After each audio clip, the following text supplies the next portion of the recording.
Le sillage de François Bayrou au Modem. Et aujourd'hui, il est chargé de faire le lien entre le Premier ministre et les parlementaires, en particulier à l'Assemblée nationale, où aucun parti n'a la majorité. Une mission de confiance pour Patrick Mignola.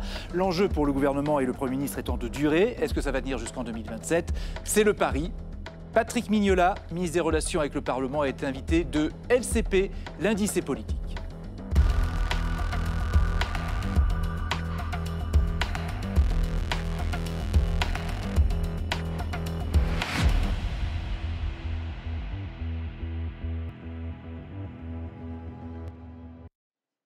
Bonsoir et ravi de vous retrouver pour LCP, l'indice et politique. Bonsoir Patrick Mignola. Bonsoir Francis Le Tellier. Je vous présente ceux qui vont vous interroger à mes côtés au cours de cette heure d'émission. Sonia Gobry de France Info, toute nouvelle arrivée, mais juste avant à ses côtés, Clément Méric de LCP, pour commencer. Donc Sonia Gobry. Bonsoir Laurent Fargue de Challenge. Hugo Couturier alias Hugo au Perchoir, qui relaiera commentaires et questions grâce à la chaîne Twitch LCP Assemblée nationale. Avec vous, Patrick Mignola, on va parler de la situation internationale, bien évidemment. Emmanuel Macron s'est adressé aux Français pour leur dire qu'il leur faudra faire des efforts. Lesquels ? Qui devra faire des efforts? Des questions qui restent en suspens et seront probablement au cœur des débats parlementaires. Mais nous allons aussi parler du dossier des retraites, des réformes à venir. Il y en a plein. Est-ce qu'elles passeront toutes? Ça, c'est une question.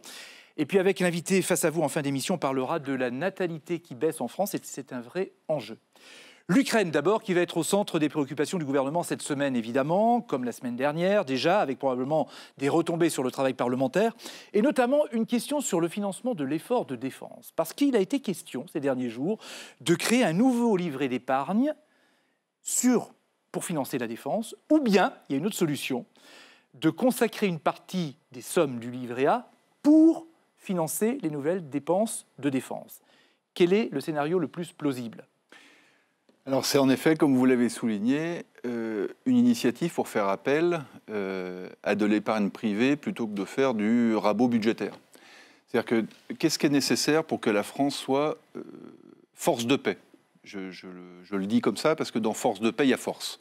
Et donc on doit se renforcer si on veut être une puissance demain de nature à sauvegarder la paix en Europe. Et ça passe par les moyens financiers. Et ça passe par des moyens sur financiers, les deux mais qui sont des moyens d'investissement. Sur les deux livrets, là. Oui, mais je veux souligner ça. Ce sont des moyens d'investissement. C'est-à-dire qu'il y aura évidemment besoin, au niveau du budget de l'État, de faire environ une augmentation d'une 30aine de milliards par an de commandes publiques d'armement. Mais pour ce faire, si on ne veut pas acheter les armes à l'étranger, si au contraire on veut relancer l'industrie de défense en France et la développer, il faut qu'on améliore la structuration de cette industrie de défense. Et comment on va le faire ? À Bercy, vendredi dernier et le 20 mars prochain, ont été réunis et seront réunis tous les acteurs privés de la finance française, les banques, les assurances, les mutuelles, les fonds d'investissement. Et on va les autoriser, ce qui n'était pas le cas jusqu'à présent, et parfois, pour certains d'entre eux, leur propre statut leur interdisait d'investir. On va les autoriser à investir dans la défense. Comment ? Et puis à côté de ça... Mais comment ? Est-ce que ce sera en créant un nouveau livret ? Non, là, en l'occurrence, eux peuvent le faire directement. C'est-à-dire que quand vous placez votre argent à la banque, et qu'on vous propose un produit d'épargne, on vous propose d'investir en zone euro, hors zone euro. Si vous êtes un patriote européen, vous investissez dans la zone euro. Et dans cette zone euro, vous choisissez le dynamique, l'équilibré, le prudent. Et en fonction de ça, on place dans certains secteurs qui sont plus ou moins porteurs ou plus ou moins risqués. Mais tous ces secteurs, en fait, on excluait la partie défense. Là, ça va nous permettre de réouvrir cette possibilité d'investir dans la défense. Sans créer un livret spécifique. Et on peut avoir... pour l'épargne populaire, ça c'est la première partie, mais vous voyez bien que c'est la majeure partie. Et la deuxième partie, il peut y avoir un appel à l'épargne populaire pour qu'effectivement, ceux qui souhaitent participer le fassent. J'entends, mais vous n'avez pas tout dit comment. Est-ce que c'est un nouveau livret ? Non, mais alors en fait, je vous dis autre chose, c'est assez nouveau. Hein, c'est pour savoir quelle est la piste qui est la plus plausible. Mais en fait, un nouveau livret ? Il y a toutes les pistes possibles. Il peut y avoir une partie du livret A, en sachant que le livret A doit néanmoins être sauvegardé sur la partie logement social, parce qu'il y a des besoins de logement social qui sont très importants. Donc c'est pas exclu qu'une partie aille à la défense, donc. Et il peut y avoir, dans ce cas-là, peut-être un élargissement de ce que peut être le livret A pour qu'une partie aille à la défense. Ça, c'est le gouvernement qui décide. Un nouveau livret, ça, c'est Bercy qui le décidera. C'est le Premier ministre qui arbitrera in fine. Mais c'est sur la table. Mais c'est sur la table, mais surtout, en fait, il faut regarder quel est l'objectif, en fait. C'est de se dire, il y a deux éléments à bien organiser pour augmenter notre effort de défense. Le premier, il est dans le cadre du budget de l'État. Tous les efforts de réforme de l'État, de maîtrise de la dépense publique qu'on peut avoir, de telle sorte qu'on dégage des marges de manœuvre pour trouver ces 30 milliards, qu'on ait pour les téléspectateurs une idée. Qu'est-ce que c'est 30 milliards 30 milliards, c'est l'équivalent d'1,5 point de TVA. On ne va pas augmenter la TVA d'1,5 point. On ne va pas augmenter les impôts à des niveaux représentant 30 milliards d'euros. Là, en revanche, on peut faire un certain nombre d'économies sur l'État. Et puis après, il va y avoir besoin de faire appel à de nouveaux appels d'offres pour commander de l'armement. Ça peut passer par l'épargne populaire. Mais le plus important, c'est de regarder avec les acteurs financiers comment on peut créer un patriotisme financier pour que demain, ils investissent aussi dans l'industrie de défense. Pour inciter les Français à... Et donc concrètement, pour répondre à votre question, parce que je vous ai fait une longue réponse, je suis désolé. Exact. Mais c'est important qu'on comprenne que ce sont tous ces acteurs qui doivent être mobilisés. Et en fonction des discussions qu'on a avec eux, il pourra y avoir une décision à la fin de privilégier tel ou tel véhicule. Mais j'ai bien compris qu'une partie du livret A qui servirait à financer la défense, ça reste une des options. Ça peut être une des options. Sébastien Lecornu, ministre de la Défense, va recevoir, lui, les dirigeants politiques pour leur exposer à huis clos la situation en Ukraine. C'est ce qu'il a annoncé, le ministre de la Défense. Vous confirmez, ça va avoir lieu? Oui, ça doit avoir lieu jeudi. Je crois que c'est le Premier ministre qui va présider cette réunion. Ça se passera jeudi à Ballard. Donc au ministère de la Défense? Donc au ministère de la Défense, oui. Sous l'égide du ministère de la Défense? Non, sous l'égide directe du Premier ministre? Oui. De toute façon, il y a des réunions qui se tiennent. Non, mais vous dites oui parce que le ministre de la Défense a dit c'est moi qui vais recevoir les... Non, mais il les reçoit, il les invite, mais comme Éric Lombard à Bercy invite les acteurs financiers aussi le 20 mars, et en l'occurrence, parce que c'était quand même un élément important, c'est bien que le Premier ministre soit là. Donc pour ce lancement, le Premier ministre sera présent. Vous en attendez quoi? Une union nationale? Je crois que d'abord, il faut informer le plus possible, et dans le respect de ce qui doit rester secret, évidemment, toutes les forces politiques et de façon transparente. Le président de la République a commencé à le faire. Il l'a fait aussi directement avec les Français pour leur dire quelle était la situation. Elle a quand même considérablement évolué compte tenu des évolutions des positions états-uniennes. Quels efforts il faudra qu'on produise ensemble pour désormais résister à la Russie, qui nous menait une guerre à bas bruit, une guerre hybride, puisqu'elle venait plutôt troubler les réseaux sociaux, elle essayait d'avoir de l'influence sur les opinions publiques européennes, y compris la nôtre. Parfois, on pouvait avoir des cyberattaques de la part de sites russes sur des hôpitaux ou sur des administrations. Désormais, voilà, il faut qu'on se mette dans une situation dans la mesure où... Alors, est-ce que vous attendez une union nationale à l'issue de cette rencontre? En tout cas, on va donner suffisamment d'informations. Ce que j'ai constaté la semaine dernière à l'Assemblée nationale, c'est qu'il n'y avait pas d'opposition formelle ou de principe ou virulente. Les débats, objectivement, étaient de très bon niveau à l'Assemblée nationale, comme au Sénat, même s'il n'y avait pas grand monde, lundi et mardi dernier. On ressent une forme de gêne au Rassemblement national ou à LFI, parce qu'ils ont pu avoir, sinon de la fascination, en tout cas de la bienveillance pour les positions de Vladimir Poutine depuis le début de ce conflit. Mais en l'occurrence, on ressentait dans beaucoup de forces politiques, dans une très grande majorité des deux assemblées, la volonté de faire bloc autour d'un pays qui doit désormais faire face à une menace nouvelle.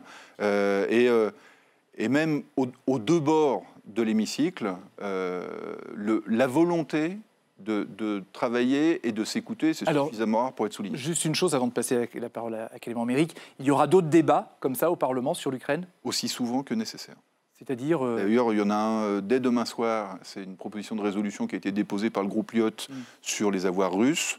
Et à chaque fois que la situation évoluera, par exemple, si demain il y a un plan de paix qui est établi et que la France doit prendre une position ou que l'Union européenne doit prendre une position, il y aura autant de débats que nécessaire. Est-ce que ça veut dire rapidement que les députés ou les sénateurs doivent s'attendre à siéger non-stop s'il le faut?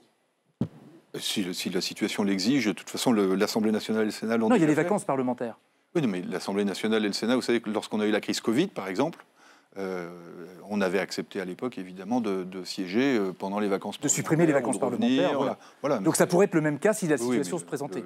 Les parlementaires sont évidemment responsables et la question ne se posera même pas. Je pense que si c'est nécessaire, évidemment, le Parlement siégera. Clément. Oui, Monsieur le ministre, pour augmenter le budget de la Défense dès cette année, il va falloir un budget rectificatif, le faire passer devant le Parlement. Non, pas nécessairement. Pas nécessairement. Sur ce que j'expliquais tout à l'heure, en fait, on est plutôt dans le champ réglementaire pour inciter un certain nombre d'institutions financières à investir dans la défense. Et sur les commandes d'armement, on a une LPM, une loi de programmation militaire qui a été votée, qui permet aujourd'hui d'avancer. On a des recettes supplémentaires, comme vous le savez, de 295 millions d'euros sur la base des avoirs russes, en fait, de ce que les avoirs russes ont rapporté depuis qu'ils ont été gelés. Donc, pour le moment, on n'aura pas forcément besoin de projet de loi de finances rectificatif. Dans son allocution la semaine dernière, Emmanuel Macron a expliqué que pour financer ce réarmement, il faudrait, je cite, des réformes, des choix et du courage. Qu'est-ce qu'il faut entendre par là ? La première des réformes, c'est celle qu'on a commencée dès le lendemain du vote du budget. C'est la réforme de l'État, parce qu'on a voté un budget qui était satisfaisant pour personne, il faut dire les choses comme elles sont. Il y a eu beaucoup de responsabilités de la part des forces politiques de ne pas censurer le gouvernement sur ce budget, parce qu'il fallait un budget à la France. Mais c'est un budget qui parfois s'est fait au rabot, s'est fait avec probablement trop peu de discussions avec les collectivités locales, avec toutes les forces politiques, avec les parlementaires. Et dès le lendemain, on a commencé à travailler sur ce que le Premier ministre a appelé la réforme de l'État, qui est presque un mot valise aujourd'hui, mais c'est comment on redéfinit les missions de l'État, on redéfinit ce qui est nécessaire pour bâtir un budget qui permette de dégager des marges de manœuvre sans y aller au rabot de façon aveugle. Oui, Monsieur Mignola, il y a des gens qui réagissent dans le chat justement sur les propos d'Emmanuel Macron. Je prends deux réactions. Il y a Rasenberg qui dit « Dans 6 mois, on va nous dire qu'il faut travailler 2 ans en plus pour l'effort de guerre. Désolé les sans-dents ». Et il y a quelqu'un qui dit « Quand est-ce qu'on taxe nos milliardaires ?» C'est vrai qu'on parle de courage. Est-ce qu'il ne serait pas temps de demander une contribution supplémentaire à l'effort de guerre, j'ai envie de dire, aux plus riches et non pas aux plus faibles ? Alors, sur la première question, la question de la durée du travail, pour qu'on travaille tous un peu plus dans la semaine ou un peu plus dans la vie, c'est une question qu'on a laissée aux partenaires sociaux. Moi, je fais partie on va y revenir tout à l'heure. Ils ne veulent pas intervenir sur le sujet, mais il y a des solutions. Et en tout cas, il faut décorréler le sujet de l'effort de défense des sujets de la protection sociale. Et le Premier ministre l'a bien répété, la protection sociale, elle fait partie du modèle social français. On va y revenir. Si la France veut être une force de paix, c'est précisément parce qu'elle veut défendre son modèle. On ne va pas casser le modèle. Et sur les plus riches. Et sur le patriotisme. Et sur les plus riches, comme vous le savez, le Bercy travaille sur une contribution sur les hauts patrimoines qui revient à quoi ? Qui revient à dire hors outil de production, c'est-à-dire qu'on ne met pas les entreprises dedans, parce qu'il ne s'agit pas d'aller taxer les chefs d'entreprise sur le patrimoine professionnel qui crée de la croissance et qui crée des emplois. Il y a un certain nombre de poches d'argent dormant, par exemple dans des holdings qui ont permis à un certain nombre de Français d'échapper à l'impôt. En fait, ce serait une sorte de contribution sur la suroptimisation fiscale. L'optimisation fiscale, ce n'est pas interdit, la suroptimisation, c'est immoral. Et ce sera axé sur l'effort, justement, militaire ? Cet argent-là dont vous parlez ? Une fois que ça rentre dans le budget, ça permettra de dégager, ça permettrait de dégager Sonia. Et vous le disiez à l'instant, François Bayrou a dit qu'il ne fallait pas toucher au modèle social. Est-ce qu'il y a des secteurs, des dépenses qui sont sanctuarisées, et si oui, lesquels ? Alors il y a d'abord un très grand effort à faire, ce qui est le souci principal du gouvernement aujourd'hui, sur la question de la santé. Les Français sont très inquiets sur la question de l'accès aux soins, sur la question des déserts médicaux, et ils ont raison de l'être. Donc ça, on ne touche pas. Aujourd'hui, non seulement il ne faut pas y toucher, mais en plus, il faut qu'on arrive à réformer, à réorganiser tout notre système de soins, à améliorer l'accès aux soins partout sur le territoire, parce que la santé aujourd'hui, alors qu'elle était à l'équilibre il y a 4 ans, aujourd'hui, elle fait 15 milliards de déficit. Et donc, avant même les retraites, qui sont autour de 6-7 milliards, depuis qu'on a les chiffres de la Cour des comptes, on en a 15 milliards à faire. On a sanctuarisé, y compris sur ce budget, les questions de défense, une grande partie des questions liées aux affaires étrangères. Et donc, la question va plutôt être dans la réorganisation des moyens, parce qu'on sent qu'à la différence d'autres pays, si on se compare, parce que parfois il faut le faire de façon humble, il y a certains pays qui arrivent à faire mieux que nous en termes d'accès aux services publics avec moins de budget, et donc on doit être capable de faire des économies et d'améliorer le service public. Mais donc il y aurait des coupes pour quel service public ? L'éducation par exemple ? En fait, on a demandé à tout le monde, en fait, à chaque ministère, le Premier ministre a réuni, ça faisait longtemps que ça n'avait pas été le cas, l'ensemble des directeurs d'administration centrale pour redéfinir leur mission, redéfinir leur organisation. Et si on a des conséquences budgétaires à en tirer, c'est au terme de ça. Alors, ce n'est pas au calendrier grec, On a tous une copie à remettre pendant 3 semaines et on aura des arbitrages qui devront être faits dans les 2 mois. Laurent. Oui, sur les retraites, donc le Premier ministre a lancé une concertation entre les syndicats et le patronat. Alors pour l'instant, on voit mal sur quel sujet ils pourraient se mettre d'accord. Vous évoquiez des pistes. Quelles pistes vous envisagez ou peuvent être envisagées au gouvernement pour réformer la réforme de 2023 ? Alors, évidemment, enfin, il n'y aurait rien de pire pour le ministre des Relations avec le Parlement que d'empiéter sur ce que vont se dire les partenaires sociaux. Moi, je vois se dégager un certain nombre de propositions sur la question de l'âge, parce qu'on voit bien que c'est un blocage pour beaucoup de Françaises et de Français qui ont considéré ce choix comme injuste parce qu'il était le même pour tout le monde. Et ça, je crois que les partenaires sociaux peuvent avancer sur ce sujet pour se mettre d'accord, parce que selon le métier qu'on fait au cours de la vie, les efforts ne sont pas les mêmes, et donc la question de la pénibilité sera centrale. Et on voit bien que si on est capable d'avoir une modularité sur les durées de cotisation, ça permet aussi de mieux qualifier notamment le travail des femmes et la situation des femmes quand elles arrivent à la retraite. Donc, il y a un deuxième sujet sur lequel on commence à dégager quelque chose, c'est comment on pourrait conforter le système des retraites, notre système par répartition, qu'il faut préserver en tant que tel. Ça, pour le coup, ça, c'est pas négociable pour le gouvernement. Mais comment on pourrait le conforter, comme c'est le cas dans la fonction publique, avec une partie qui serait de l'épargne retraite et qui viendrait créer une 3e couche, parce qu'on a le régime général, on a le régime complémentaire avec l'Agir Carco, et on a une 3e tranche qui pourrait venir conforter l'ensemble du système. Ce qu'on appelle la capitalisation. Ce qu'on appelle la capitalisation, mais moi je recommande d'arrêter d'appeler capitalisation, parce que quand on dit capitalisation dans notre pays, on dit c'est la capitalisation à la place de la répartition. Moi je pense qu'il ne faut pas faire fromage ou dessert, qu'il faut faire fromage. Donc quand et vous dessert. dites ça, vous donnez un peu une feuille de route aussi aux partenaires sociaux qui sont en train de discuter. Non, je donne des vous pourriez les laisser tranquilles en disant on va voir ce qui sort. Mais si je vous dis j'ai envie de laisser les partenaires sociaux tranquilles, vous allez dire que je suis un mauvais invité. Mais vous pensez qu'un accord est possible sur la question de l'âge légal entre les partenaires sociaux ? Moi, en fait, je crois que les partenaires sociaux, ils vont trouver un accord. Oui, mais lequel ? Mais tout simplement, parce que tous les jours, on les voit gérer les retraites complémentaires dans Agir Carco ensemble. Et ils ne sont pas d'accord sur tout. Mais en fait, quand les Français partent à la retraite, ils partent avec un régime de base et un régime complémentaire. Le régime de base, il fait l'objet de débats plus ou moins compliqués, plus ou moins démagogiques au Parlement, tous les 2 ans ou tous les 5 ans, en fonction de la situation économique et de l'équilibre du régime de retraite. Bon, le régime Agir Carco, il ne fait jamais de débat au Parlement. C'est un accord entre les partenaires sociaux. Le Parlement peut avoir le dernier mot s'il y a un problème, mais ils s'accordent entre eux. Donc, s'ils s'accordent sur la première couche, je pense qu'ils s'accorderont sur la couche de base. Alors, les discussions vont se poursuivre, mais le président du Conseil d'orientation des retraites a jeté un pavé dans la mare. Pour lui, l'entrée en économie de guerre rend, je cite, secondaire, voire dérisoire les débats. Est-ce que ce n'est pas un désaveu du fameux conclave voulu par François Bayrou ? En fait, je pense qu'il faut faire des propositions et s'efforcer de ne pas porter des jugements. Vous savez, le Conseil d'orientation des retraites, lors des 2 précédentes réformes des retraites, avait donné des avis qu'il a contredit lui-même 2 années après. Donc je pense qu'il faut laisser travailler tranquillement les partenaires sociaux. C'est ce qu'on appelle renvoyer à l'envoyeur. Et pas commencer à leur dire que le travail qu'ils font n'est pas important, le travail qu'ils font est fondamental. Et je pense que les Français l'attendent. Parce que la vie continue. Bien sûr qu'il y a un effort de guerre à faire, mais la vie continue. Il y a besoin d'école, il y a besoin d'hôpital, il y a besoin de retraite, il y a besoin de transition écologique. Le président du Conseil d'orientation des retraites n'est pas le seul à faire monter cette petite musique-là. Il y a une partie du patronat, il y a certains membres aussi du bloc central qui commencent à dire que débattre de l'âge légal de départ à la retraite à 63 ans au lieu de 64, quand il y a cet effort de guerre massif à faire, c'est peut-être pas une bonne idée. Il faudrait au contraire aller au-delà des 64 ans. Ouais, je fais de la politique depuis 30 ans. J'ai constaté qu'à chaque fois que le sujet était difficile, on disait que ce n'était pas le moment. Et bien, le gouvernement dit que c'est le moment. De parler des retraites. De parler des retraites. Et malgré de parler l'Ukraine. De tous les sujets, même quand ils sont difficiles, et surtout quand ils sont difficiles. Et malgré l'Ukraine. Bien sûr, parce que la vie continue pour les Français. Et elle doit continuer.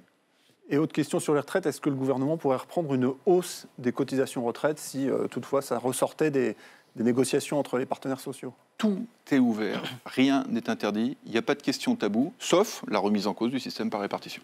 Alors il y a beaucoup de lois, beaucoup de réformes qui sont au programme pour les mois qui viennent. La question c'est de savoir s'il y aura de la place pour tout. Parce que là on a parlé des retraites, vous avez dit il faut que les Français continuent à vivre parce que la vie quotidienne continue, malgré l'Ukraine. Et les Français le sentent ça aussi parce qu'ils vont travailler tous les jours aussi. Sonia. Alors, il y a deux textes qui ont été déposés, un sur la fin de vie, l'autre sur les soins palliatifs. Est-ce que vous vous engagez, est-ce qu'il y ait deux votes en même temps au mois de mai ? Oui, absolument. On a réservé, bien que ce soit des textes d'origine parlementaire, 2 semaines gouvernementales qui étaient réservées au gouvernement au mois de mai pour que ces textes soient étudiés. Ils feront l'objet d'une discussion commune, sur proposition d'ailleurs du président du Sénat. C'est assez rare d'avoir 2 textes en discussion commune. Pourquoi on a voulu le faire ainsi ? C'est parce qu'au fond, les 2 sujets, soins palliatifs et aide active à mourir, sont 2 sujets qui sont liés, mais qui ne doivent pas être dépendants l'un de l'autre. D'ailleurs, il y a beaucoup de pays qui ont voté l'un et pas l'autre, ou inversement. En tout cas, pas forcément ensemble. Et il y aura une discussion générale commune pour commencer, et il y aura un vote l'un après l'autre, le dernier jour. C'est-à-dire qu'on ne peut pas voter l'un et ne pas voter l'autre. C'est-à-dire, en termes clairs, s'il y a de l'obstruction sur le premier, le deuxième sera étudié quand même. Il y a un texte qui est quand même plus facile à faire adopter, celui sur les soins palliatifs. Est-ce que vous seriez prêt à bloquer ce texte-là pour qu'il y ait un vote en même temps sur la fin de vie ? À retarder les débats. Non, mais ce sera le cas. C'est-à-dire qu'il y a 2 semaines gouvernementales. L'Assemblée aura la possibilité, par exemple, de décider d'un temps législatif programmé. Mais même si ça n'était pas le cas, de toute façon, le vote aura lieu le même jour. On ouvre les 2 débats le même jour. On commence par un texte, on poursuit par l'autre. Et les 2 textes seront votés le même jour. Oui, mais attendez, ce que vous disiez, Sonia... Ça n'avancerait pas pour les soins palliatifs. Ça n'avancerait pas pour les soins palliatifs. Ce que vous disiez, Sonia, c'est que les soins palliatifs, ça risque d'être, ça pourrait en tout cas être voté plus facilement que la fin de vie. Si les soins palliatifs, c'est voté, disons, au bout de 15 jours, et que la fin de vie, ça prend 6 mois, vous allez retarder les soins palliatifs pour que ça arrive en même temps que la fin de vie ? Alors j'ai compris la question dans la question. Est-ce que le gouvernement, en faisant 2 textes, en mettant soins palliatifs d'un côté et aide active à mourir de l'autre, voudrait que soit voté juste l'un et pas l'autre ? C'est-à-dire juste les soins palliatifs et pas l'aide active à mourir. Absolument pas. Nous ne souhaitons pas que les 2 figurent dans le même texte, parce qu'effectivement, c'est des sujets qui sont liés, mais on ne veut pas que l'envie de voter pour une chose entraîne nécessairement le vote pour autre chose. Les parlementaires, ils sont solides, ils sont pertinents, ils vont travailler en conscience, et ils sont tout à fait capables de se prononcer sur l'un et sur l'autre des textes. Et ayant vu les textes, qui ont déjà fait l'objet d'un énorme travail au Parlement, qui ont déjà fait l'objet de 2 débats. Et je pense qu'avec 2 semaines de temps gouvernemental, on arrivera à les voter. Et je peux m'engager devant vous à ce que ce soit le même jour que ces 2 votes aient lieu. Et même, vous pensez, si l'aide active à mourir, vous pensez que ça prendra que 15 jours ? Ah oui, incontestement. Ah oui, vous êtes aussi optimiste que ça ? Oui, bien sûr. Non, juste pourquoi faire 2 textes ? Je prends l'exemple du mariage pour tous. En 2013, c'était en soi 2 textes en un aussi, puisqu'il y avait le mariage pour tous et l'adoption, même pour les personnes hétérosexuelles. Pourquoi faire 2 textes ? Parce qu'il y a un certain nombre de... C'est un échec, j'ai envie de dire. Il y a un certain nombre de parlementaires... Non, en fait, un des pays en Europe qu'on montre comme un exemple sur l'aide active à mourir, c'est la Belgique, et elle a voté juste l'aide active à mourir. Les soins palliatifs n'étaient pas intégrés dans le texte d'aide active à mourir. Et en l'occurrence, il y avait un certain nombre de parlementaires qui voulaient se prononcer sur les soins palliatifs en faveur, mais pas en faveur de l'aide active à mourir. Il faut leur laisser cette possibilité-là. Et sur l'aide active à mourir, justement, vous redoutez plus de blocage du côté de l'Assemblée nationale ou plutôt du côté du Sénat ? En fait, il y a toujours un risque d'obstruction, évidemment, et c'est pour ça que j'évoquais en une phrase à l'instant la question du temps législatif programmé. Ça pourrait être une idée, un temps législatif programmé. C'est-à-dire qu'en fait, chaque groupe sait qu'il a un temps maximum pour participer au débat. C'est des temps qui sont très confortables. Hein. Ça peut correspondre à plusieurs dizaines d'heures de débat. Je ne crois pas qu'il faille craindre un sujet d'obstruction, surtout depuis qu'on a la certitude qu'il y aura bien une discussion commune et un vote commun. Et un vote commun, à la même date. À la même date. Et vous êtes optimiste en disant tout ça, ça se fera au même moment. Il n'y a pas de raison qu'il y ait un texte qui prenne plus de temps que l'autre. Absolument. On va parler d'autre chose maintenant, Paris, Lyon, Marseille. Oui, c'est une autre actualité qui arrive à l'Assemblée et bientôt au Sénat, c'est le changement de mode de scrutin municipal pour ces 3 villes-là. La proposition de loi arrive à l'Assemblée en commission après-demain. Il va ensuite falloir franchir l'obstacle du Sénat. Or, Gérard Larcher est vent debout contre cette loi et visiblement, il compte mobiliser les sénateurs de droite contre ce texte de loi. Est-ce qu'elle n'est pas mort-née, cette loi ? Est-ce qu'elle peut être adoptée sans la droite sénatoriale ? En fait, il faut jamais penser que les textes sont mort-nés. En fait, le gouvernement a voulu qu'à 1 an des élections municipales, il y ait plusieurs textes qui soient soumis au Parlement. Il y a un texte sur le statut de l'élu, il y a un texte sur les compétences eau et assainissement, il y a un texte sur l'urbanisme dans les communes, il y a un texte sur le scrutin de liste dans les communes de moins de 1000 habitants, il y a un scrutin Paris-Lyon-Marseille. Tout ça, c'est des sujets qu'on connaît depuis des années, qui ont été largement documentés, expertisés. Donc il y a des résistances, incontestablement, sur Paris, Lyon et Marseille, notamment de certains élus sortants, mais j'ai rarement vu un élu sortant accepter facilement qu'on change le système qu'il avait fait élire. Surtout à un an des élections. Vous pensez pouvoir convaincre la droite du Sénat et peut-être même celle de l'Assemblée, parce qu'on ne sait pas encore ce que va faire la droite de l'Assemblée. Aujourd'hui, le gouvernement considère, un peu comme le sujet qu'on évoquait tout à l'heure, qu'il doit affronter tous les problèmes et qu'il doit les soumettre au Parlement. Mais qu'effectivement, le Parlement a changé de nature. On est face à une Assemblée nationale qui n'a plus de majorité. Donc on n'est pas certain, lorsqu'on présente un texte à l'Assemblée, qu'il va sortir tel qu'il est rentré. Mais il ne faut pas qu'on en fasse un drame. C'est-à-dire, si les parlementaires, demain, décident de ne pas voter PLM, on restera dans la même situation. Mais si on s'arrête là-dessus un instant, on essaie de se placer dans une démarche de modernisation de la démocratie. C'est-à-dire, quand on fait le scrutin de liste dans les communes de moins de 1000 habitants, c'est parce qu'on considère que les femmes qui habitent dans les communes de moins de 1000 habitants, elles ont droit à la parité autant que sur le reste du territoire national. Quand on fait PLM, on considère que les habitants de Paris, de Lyon et de Marseille doivent pouvoir choisir leur maire exactement comme tous les autres Français. Si demain on fait la proportionnelle, c'est parce qu'on se considère que toutes les sensibilités politiques devront être représentées dans le pays. Un mot oui, je vous fais même les transitions, François. Un mot quand même sur la méthode, parce que cette réforme du mode de scrutin à un an de l'élection, elle s'est faite sans consulter les conseils municipaux de ces 3 villes. Il n'y a pas eu, je crois, de saisine du Conseil d'État pour avis en amont, ce qui est une première depuis 17 ans, je crois. Vous voudriez donner l'impression de faire du tripatouillage électoral, vous y prendriez pas autrement? Oui, vous savez, en fait, depuis le temps qu'on parle d'outils de modernisation de la démocratie, moi j'étais étudiant à Sciences Po, on parlait déjà de comment on pouvait améliorer le mode de scrutin Paris, Lyon et Marseille. C'est-à-dire que si on avait créé un scrutin original qui n'a jamais été utilisé, là en l'occurrence, on demande juste que Paris, Lyon et Marseille élisent leur maire comme n'importe quelle autre des 35 000 autres communes en France. Donc, on peut faire tous les débats philosophiques, théorico-juridiques sur le sujet. La réalité, c'est que tout ça est parfaitement expertisé par tout le monde et depuis très longtemps, et que toutes les circonvolutions qu'on vient de citer et qu'on aurait pu faire, et les consultations très larges, en fait, ressembleraient plutôt à des manœuvres dilatoires. Il faut que le Parlement s'exprime. S'il s'exprime pour, les habitants de Paris, Lyon, Marseille choisiront leur maire comme tous les autres Français. S'ils s'expriment contre, ce ne sera pas un drame, on restera dans une anomalie. Hugo. Bon, certains disent aussi qu'il n'y aurait peut-être pas Rachida Dati dans le gouvernement, cette polémique serait peut-être moindre. Et il y a une autre question pour vous qui dit... Et puis Benoît Payan, qui, si j'ai bien compris, le maire de Marseille, est assez favorable, mais il n'est pas au gouvernement. Même si moi j'aimerais bien qu'il y ait un peu plus de gens de gauche au gouvernement. Vous souhaiteriez que Benoît Payan entre au gouvernement, vous? En tout cas, il pourrait certainement faire un très bon ministre. Oui. C'est un appel du pied. Ouais, mais c'est quelqu'un dont j'apprécie le travail à Marseille. Je trouve que c'est assez bien ce qu'il fait. Oui, on vous demande concrètement, c'est quoi un ministre des relations avec le Parlement? Puisqu'on nous dit, vu que les ministres ils ont aussi des relations eux-mêmes avec le Parlement. C'est quoi votre rôle? C'est le ministre qui représente le gouvernement au Parlement. Et là, il sert à quoi? Il sert à faire chef de gare. C'est-à-dire qu'en fait, on prend tous les textes comme quand on joue au petit train et on essaie de les faire rentrer le mieux possible les uns derrière les autres pour qu'ils puissent être votés. Parce qu'on a un système d'organisation au Parlement qui est perfectible. Donc mon rôle, c'est de veiller à ce qu'on fasse rentrer le maximum de textes dans un minimum de temps pour pouvoir traiter tous les sujets que les Français attendent. Et puis c'est aussi le ministre qui représente le Parlement au gouvernement et qui, de temps en temps, rappelle aux ministres qu'ils doivent discuter avec les députés, avec les sénateurs, et plus encore quand il n'y a pas de majorité. Et quand il n'y a pas de majorité. On peut tous avoir une bonne idée, s'il n'y a pas de majorité, ça sert à rien. Alors, Sonia Gobry, on va parler de la proportionnelle, justement. Parce que voilà, ça peut je reviens à ce mode de scrutin. Le MoDem pousse pour la proportionnelle, vous poussez pour la proportionnelle, tout comme François Bayrou, qui en a parlé d'ailleurs lors de son discours de politique générale. Mais hier, Yaël Braun-Pivet, donc la présidente de l'Assemblée nationale, a dit que ce n'était pas la priorité. Vous lui répondez quoi? Donc c'est vrai. C'est vrai.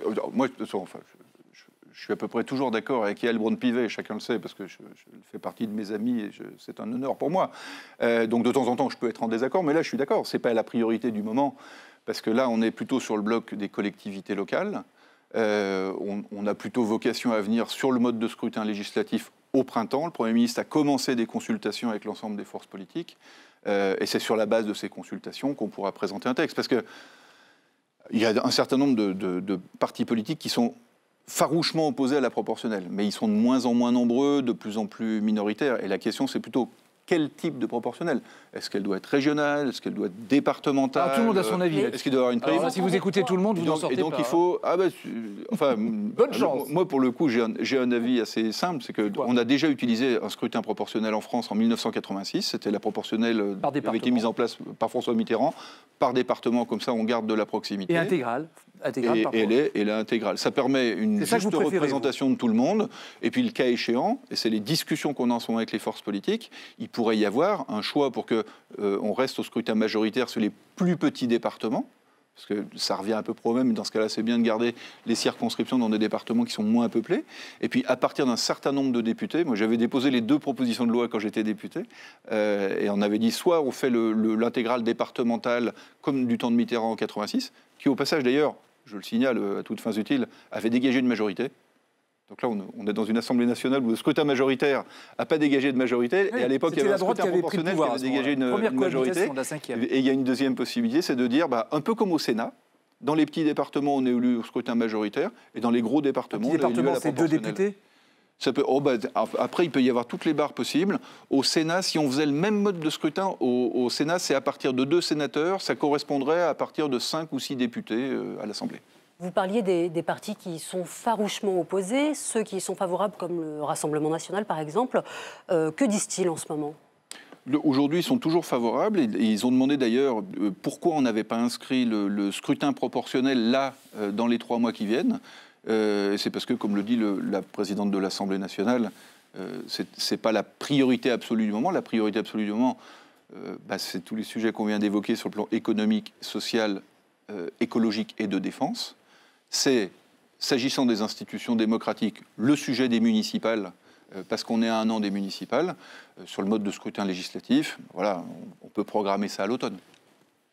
Oui, autre dossier sur la loi de lutte contre les narcotrafics. Il y a quelques mesures qui ont été supprimées en commission, notamment une mesure pour rendre certains procès-verbaux masqués pour les avocats pour garantir le secret d'un certain nombre d'investigations. Il y a aussi un sujet sur le casser, les chiffrements des messageries WhatsApp, etc. Est-ce que le gouvernement est favorable à réintroduire ces mesures dans les discussions qui vont arriver ? Le gouvernement, c'est la position du ministre de l'Intérieur, il y a un alignement parfait de ce point de vue-là avec lui, c'est de se donner les moyens de lutter contre le narcotrafic. Donc il faut réintroduire ces dispositions. Et donc on voit bien que parfois sur des sujets de liberté publique, il faut qu'on soit respectueux de notre état de droit, évidemment. On voit aussi comment ça pourrait être dévoyé par un certain nombre de ces narcotrafiquants. Et donc, notamment, la question du secret sur Internet a permis aux narcotrafiquants de développer énormément d'activités en se réfugiant derrière le secret.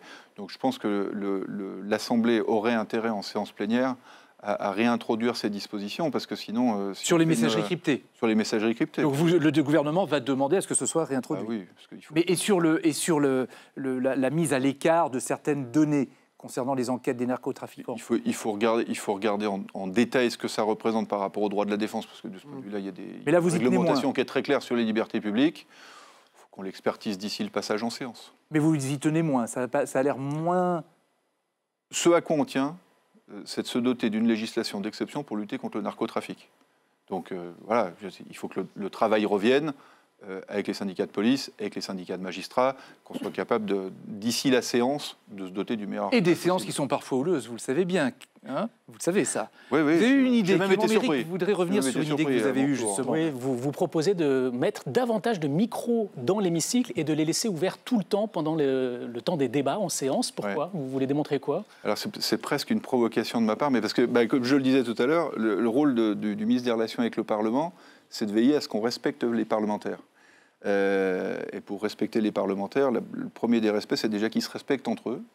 Et quand je suis revenu, ça faisait 2 ans que je n'avais pas mis les pieds dans l'hémicycle de l'Assemblée nationale, j'ai constaté effectivement que même s'il y avait toujours eu des invectives, des interpellations... et même des menaces physiques, Jean-Louis Debré l'avait rappelé. Des volontés de déstabilisation, ça se faisait de façon ponctuelle. Ce n'était pas de façon... organisée et systématique comme c'est le cas aujourd'hui. Et il faut bien avouer, pour les citer, que la France insoumise décide parfois de rendre très difficile un débat, de rendre très difficile l'échange. Donc vous pensez que ça pourrait apaiser le climat dans l'hémicycle? Ah mais moi je pense qu'il ne faut pas sonoriser tout le temps. Vous sonorisez pendant un quart d'heure, vous télévisez le bruit qu'il y a dans l'hémicycle, les Français s'en rendent compte, et ils auront tellement honte de leurs députés qu'immédiatement ils iront les sermonner. Sauf que, vous disiez tout à l'heure que vous étiez toujours d'accord avec Yael Braun-Pivet, elle a déclaré hier qu'elle trouvait que ça n'avait pas beaucoup d'intérêt. Et ben voilà, c'est la seule fois de l'année où je serai en désaccord avec Yael Braun-Pivet, mais c'est maintenant. C'est-à-dire que vous souhaitez qu'il y ait vraiment les micros? Non, mais c'est des sujets qu'on a évoqués, bien sûr, avec la présidence, et c'est elle, de toute façon, qui a la prérogative de faire ses choix. Elle ne va pas les mettre. En fait, mon rôle, ce n'est pas une affaire de micro ou pas micro, c'est de veiller à ce que le débat parlementaire il soit à la hauteur des enjeux. Mais vous êtes bien conscient. Il n'y a pas de conseil municipal en France où parfois il peut y avoir des gens qui sont en très très profond désaccord et qui ne passeraient pas leurs vacances ensemble, comme dirait l'autre. Bon. Mais il n'y a aucun conseil municipal, il n'y a aucune assemblée générale d'association, il n'y a aucune réunion publique qui se déroule même sur des sujets extrêmement sensibles où on a plusieurs dizaines de personnes qui décident de pourrir un débat en multipliant les interjections permanentes. Patrick Mignola, il y a des formes de violence, en fait, qui ne sont pas acceptables. Patrick Mignola, les parlementaires n'ont pas été élus pour ça. Il n'y a aucun inspecteur du travail qui viendrait dans l'hémicycle aujourd'hui qui accepterait de laisser travailler des heures durant des gens dans ces conditions-là. Est-ce que, Patrick Mignola, est-ce que vous allez... On va quand même pas leur mettre une prime de pénibilité pour Est-ce que vous allez demander... faire le bras de fer, j'allais dire, avec Yael Braun-Pivet pour qu'elle mette ces fameux micros?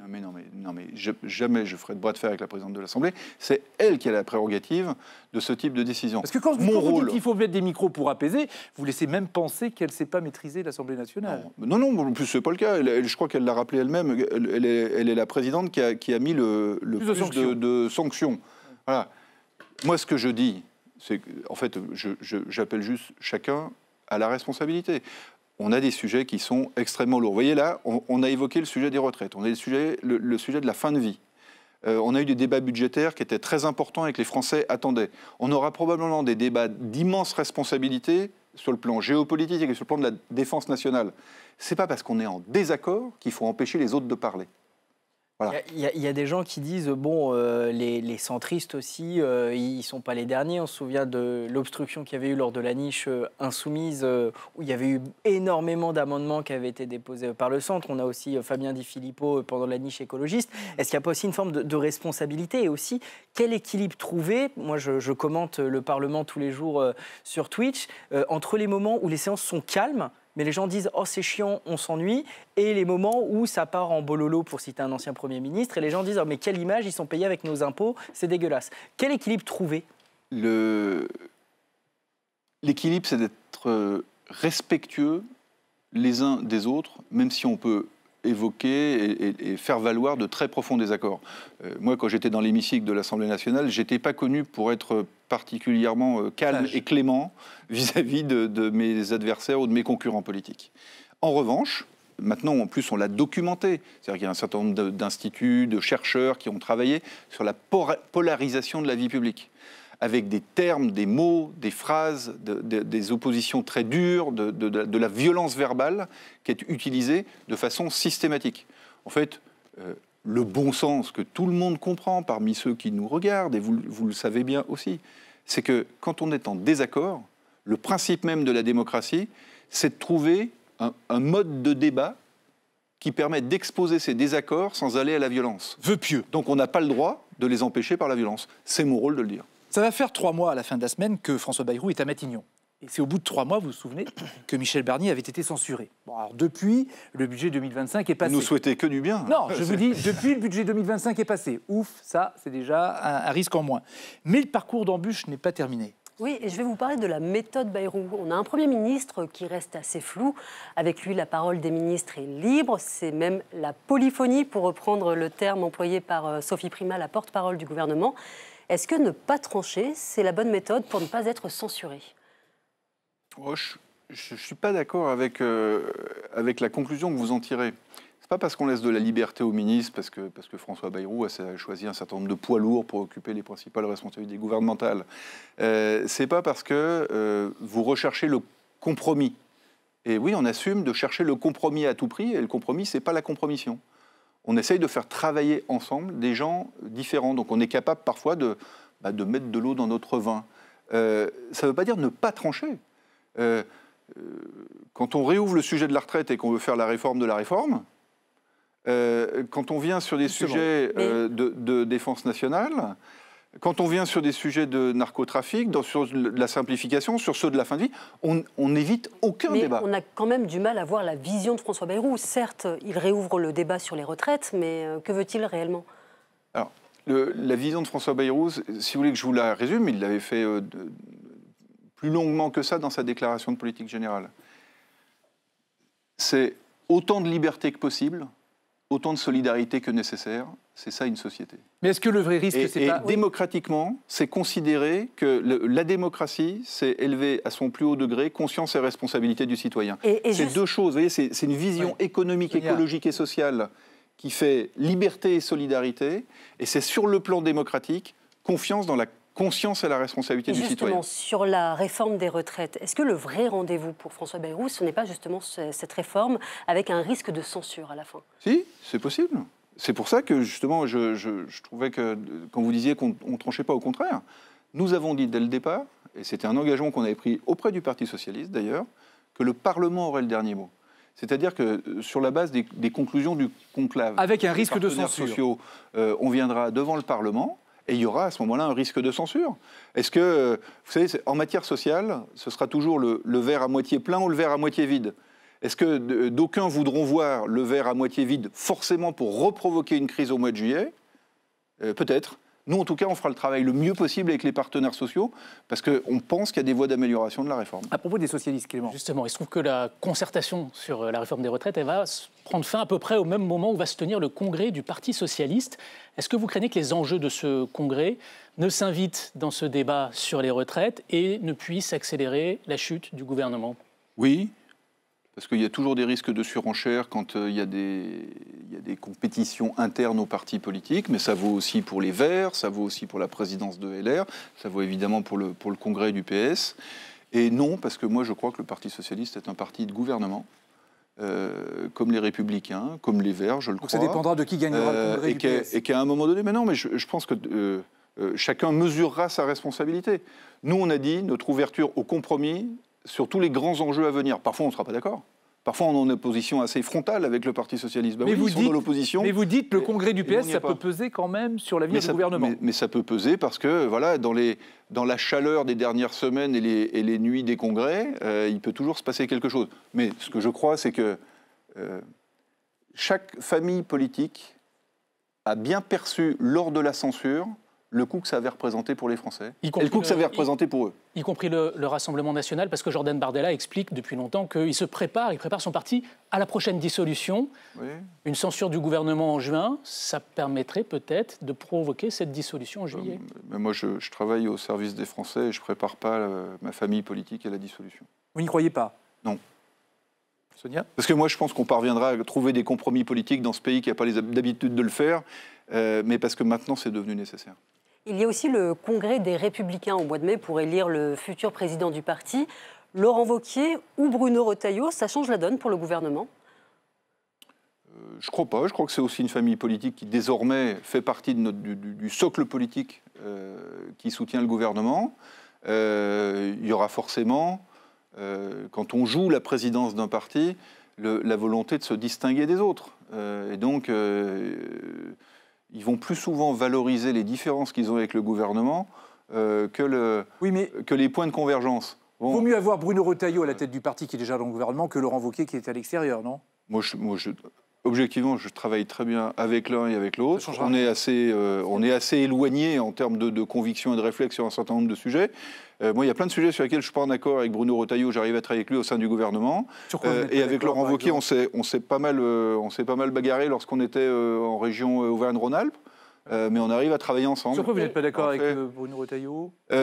Moi, j'ai un désaccord sur la façon de prendre les sujets d'immigration et de sécurité ensemble. C'est-à-dire que moi, je pense que en fait, la question de la sécurité, elle est majeure pour les Français, il faut le traiter en tant que tel, et que plus on relie le sujet de l'immigration et celui de la sécurité, et moins on se donne de chances de traiter et de l'un et de l'autre. Oui, monsieur le ministre, vous avez été battu en 2022 aux élections législatives, tout comme Richard Ferrand, Amélie de Montchalin ou Laurent de Saint-Martin. Il y a eu Sarah El Haïry et Clément Beaune qui ont été battus en juin dernier.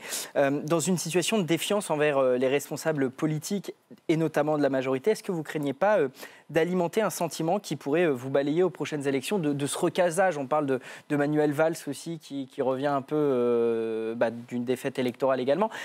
Est-ce que vous aviez personne sous la main? Réponse. C'est sympa pour moi et pour d'autres. non, mais je comprends ce que vous voulez dire. Je vais vous faire 2 réponses super franches. La première, c'est que j'ai été battu aux élections après en avoir gagné 9, et qu'il n'y a pas beaucoup de gens qui peuvent dire dans une vie politique qu'ils ont gagné 9 fois les élections successivement. Et puis, je rappellerai qu'il y a aussi un certain nombre de ministres dans plein de gouvernements, de plein de couleurs différentes, qui, eux, n'ont jamais été candidats à des élections. Et que je trouve que c'est assez logique, au fond, que dans la vie politique, surtout maintenant qu'on a supprimé le cumul des mandats, il puisse y avoir des gens qui vont aux élections, qui les gagnent, d'autres qui les perdent, mais que pour autant, quand on a envie de se mettre au service de son pays, on puisse le faire, et c'est mon cas. Patrick Mignola, on va recevoir maintenant l'invité qui va débattre face à vous. Qu'est-ce qui serait tous pourris? Moi, je gagnais beaucoup plus quand je travaillais dans le privé que depuis que je suis ministre. Je vais mettre des micros. Donc c'est pas un recasage. En tout cas, c'est pas quelque chose qui peut permettre qu'on me dise pourri.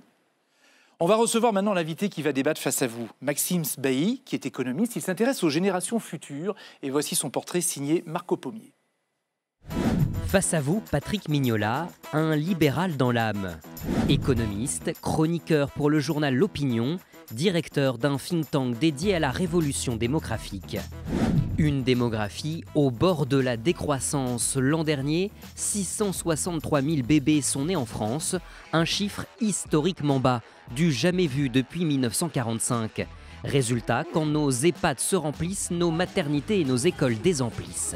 On a fermé 5000 écoles en France depuis 2010. On a perdu un demi-million d'écoliers dans les classes maternelles et primaires. Donc moins d'écoliers, ça va être moins d'étudiants, ça va être moins d'actifs, ça va être moins de cotisants. Alors comment expliquer ce baby-boom à l'envers? Pourquoi les naissances baissent-elles autant? Notre invité analyse les causes dans ce livre, Les balançoires vides. Il y a aussi une question de logement, le logement qui est devenu inaccessible pour les jeunes générations. L'emploi, le travail qui ne paye plus, aussi ça prive de moyens pour faire des enfants, les modes de garde qui sont devenus inaccessibles.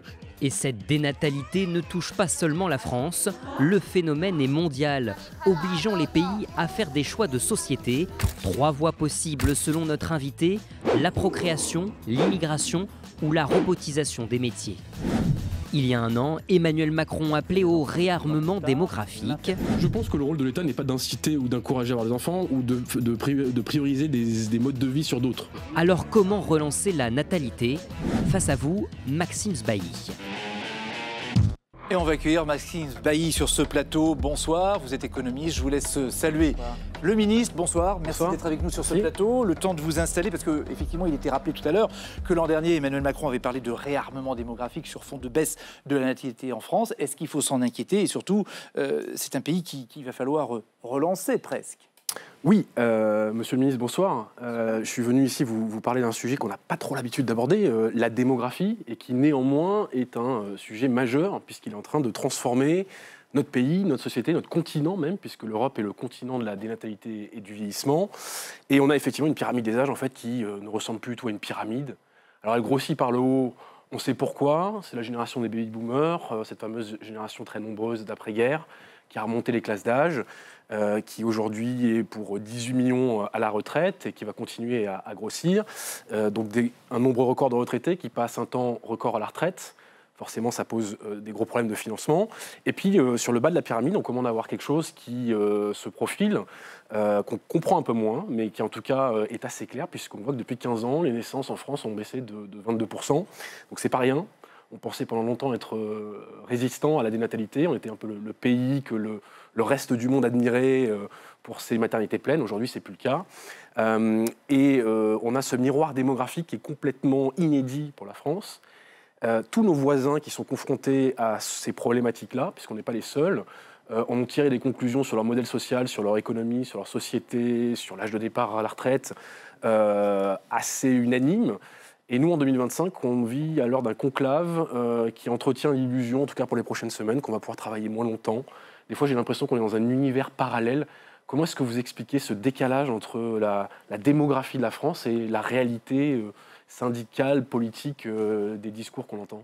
Je suis plus optimiste que vous sur le conclave des partenaires sociaux, parce que je suis persuadé que même s'ils trouvent des progrès sociaux à faire dans cette réforme des retraites, ils auront aussi une vision et des propositions précises sur la façon de mieux équilibrer le système.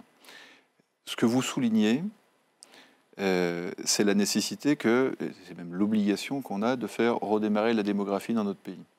Il y a 2 ans maintenant, on avait établi avec François Bayrou au commissariat au plan un rapport sur la démographie et qui reprend pas mal de vos propositions, mais vous allez encore plus loin et je vous en remercie parce que ça m'a permis comme ça de remettre à jour un certain nombre de propositions et je pense que la principale, je rejoins parfaitement ce que vous avez dit sur les sujets du travail qui doit payer, de la question des modes de garde, de la question de l'infertilité qui avait été lancée par le président de la République. J'ajoute presque aussi celui de la mortalité infantile, qui est plus élevée en France que dans d'autres pays de l'OCDE. Et ça, c'est un énorme travail pour notre système hospitalier. Moi, je vois une raison principale qui est la raison du logement aussi, qui est quelque chose qu'il faut absolument relancer dans notre pays. Ça fait partie des choses qu'on n'a pas bien faites, c'est très clair, depuis que nous sommes arrivés aux responsabilités, parce que pour faire des enfants, il faut avoir la possibilité de louer ou d'acheter plus grand, et qu'aujourd'hui, la création de logements est complètement en panne en France. Et tout au long de la vie, au moment où on fait des enfants, on a envie qu'un jour ils se logent, et qu'eux aussi puissent trouver à louer ou à acheter. Et quand on part, et quand on réfléchit sur les retraites, si demain il fallait réfléchir à un autre système de retraite, vous savez, il faut faire la différence entre les retraités qui sont propriétaires de leur logement et ceux qui sont locataires de leur logement. Parce que ceux qui sont locataires de leur logement, quand ils ont une chute de revenus à la retraite, ils sont dans une autre situation. À ceci près que les 3/4 des retraités sont propriétaires de leur logement, donc en fait ils ne sont pas concernés par la crise du logement. En tout cas, ils le sont beaucoup moins qu'une génération de jeunes actifs aujourd'hui, de 30-40 ans, qui sont d'ailleurs moins propriétaires aujourd'hui que l'étaient leurs parents à leurs âges. Donc, ça, c'est pour les retraités, mais il faut préparer l'avenir aussi. Alors bien sûr, et en fait, ce qui est quand même assez intéressant dans la natalité et dans cette chute des naissances qu'on voit, c'est que moi, je la trouve quand même assez symptomatique d'un pays qui s'est peu à peu désintéressé, en vieillissant, de sa jeunesse, et qui en fait fait payer à sa jeunesse la crise du logement, une fiscalité aberrante sur le travail, qui non seulement les asphyxie, qui en plus dévalorise et sur le quotient familial. Alors, oui, bien sûr, mais alors ça, on peut en parler, mais c'est pas un quotient familial ou un chèque ou une exonération fiscale en plus ou moins qui va faire repartir la natalité à la hausse. On le voit dans tous les pays. Ceux qui essayent de faire ça, ça ne fonctionne pas parce que c'est plus large que ça. C'est un climat, c'est un environnement, c'est des modes de garde. Voilà, on ne naît pas d'une incitation fiscale et on n'achète pas la fécondité. Donc, moi, je pense que... Mais elle a néanmoins baissé depuis qu'on a arrêté l'universalité des allocations familiales et qu'on avait réduit considérablement le quotient familial. Parce que de façon assez concrète, pour les familles, même si c'est un grand bonheur d'avoir des enfants, je veux dire, c'est un coût qui déséquilibre le budget familial. La réforme à laquelle vous faites allusion a probablement joué. Elle a été rentrée en vigueur en 2016, je crois, et en fait, la dénatalité a commencé en 2010. Ouais. Donc ça remonte à quand même bien avant, et les facteurs, pour moi, sont beaucoup plus structurels, beaucoup plus importants. La question aussi, c'est une question, je trouve, qui est politique, au final, c'est est-ce qu'on investit dans la ressource qui sera raréfie, c'est-à-dire la jeunesse, les enfants, les familles, les jeunes parents, ou dans ce qui est électoralement payant, ce qui sont les retraités. On voit bien le dernier gouvernement qui est tombé sur la question simplement de la valorisation des retraites. Et pendant ce temps-là, on a un sous-investissement massif dans la petite enfance. On a des actifs qui sont encore une fois asphyxiés par des cotisations retraite qui prennent maintenant 28% de leur salaire brut. Tout ça, c'est aussi un choix politique qui est fait, c'est de donner la préférence à la retraite, aux retraités, parce qu'ils sont très nombreux, parce qu'ils votent, parce qu'ils sont mobilisés. Et je pense, enfin moi j'ai un peu l'impression quand même qu'en France, on a abandonné l'idée de dire la politique c'est pour la prochaine génération. On a l'impression que c'est pour la prochaine élection et que le long terme a disparu dans cette démographie aussi. Va vous répondre. Je suis absolument d'accord avec ce que vous dites, à ceci près que moi je crois qu'il ne faut pas opposer les générations. Je pense qu'on a aujourd'hui effectivement un déséquilibre qui est dû à certains transferts sociaux. Qu'on a des retraités, pas tous, mais des retraités qui sont plus à l'aise que d'autres et qui sont les principaux épargnants dans notre pays. Moi, je pense qu'un des moteurs de la relance, pour que demain, on redonne confiance à des jeunes familles pour faire des enfants, c'est leur donner la possibilité de pouvoir acquérir un logement et de vivre mieux. Une des mesures sur lesquelles on peut travailler aujourd'hui, et c'est le cas, parce que Bercy est en train de travailler sur ces sujets-là, c'est comment on pourrait faire en sorte que les donations soient facilitées entre grands-parents et petits-enfants, et pas seulement entre parents et enfants. Que dans l'acquisition d'un logement, il puisse y avoir une bonification de ce point de vue-là. Que lorsqu'on place de l'épargne, ça puisse être de l'épargne qui est moins fiscalisée si elle est mise au nom des petits-enfants. Donc, vous voyez, c'est non seulement, bien sûr, il faut de bien meilleures politiques en matière de petite enfance. Attention, les collectivités locales font quand même déjà pas mal. Il y a de grandes différences. Dans les grandes villes, c'est compliqué. Dans les villes moyennes ou dans les petites villes, ça l'est moins, parce qu'il y a les départements et les communes ont beaucoup investi sur la garde d'enfants. Parce qu'il nous reste très peu de temps. Mais il faut aussi vous évoquez aussi dans votre livre. Est-ce qu'il faut faire appel à l'immigration, aux robots, par exemple, pour combler le manque d'enfants? C'est une question qui se pose. Dans le livre, je fais un peu le tour du monde des pays qui sont confrontés à ça. Et en fait, il y a 3 voies. Il y a la voie des bébés, la procréation. Donc on essaie de refaire partir à la hausse la natalité. C'est très compliqué parce qu'il n'y a pas de formule magique. L'immigration, remplacer les actifs manquants. Et les robots, qui en fait sont le Japon, où on remplace les actifs qui manquent par des robots. Quelle est la piste, la voie à emprunter en priorité pour la mais il faut dire la vérité. Vous le savez d'ailleurs, vous l'avez écrit.